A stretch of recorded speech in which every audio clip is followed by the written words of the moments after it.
லட்சுமி கதிரவழி 2 வருடங்கள் கைகள் கால்கள் கடுப்பு, மூச்சு எடுக்க கஷ்டம்.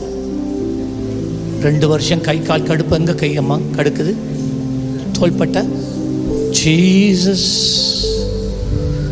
இந்த தோள்பட்டைகளை கட்டி வைத்திருக்கிற ஆவியே,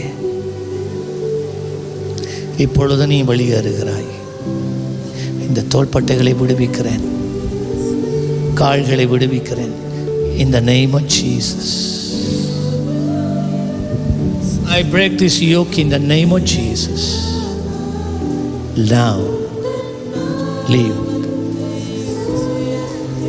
என்ன சொன்னீங்க? நெஞ்சில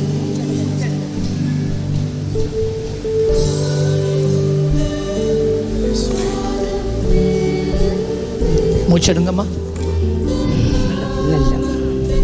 நல்ல ஓ, இல்லாட்டி சாரி, இல்லாட்டி இப்படி மூச்செடுக்க மாட்டீங்க. எடுக்கல. நோ நோவு. எது நோவு? இந்த நெஞ்சு நெஞ்சு நோவு. நல்ல பெரிய மூச்சு. நல்லா இருக்கு. ஓ பாருங்க, கையில் நோய் இருக்காது, காலில் பாருங்க நோய் இருக்காது. இயேசு நல்லவரம்மா. எப்பயுமே நீங்க இயேசுல நம்பிக்கையா இருங்க. எவ்வளவு காலம்? 2 வருஷம். 2 வருஷம். கர்த்தர் நல்லவர் இல்ல? கையை தட்டி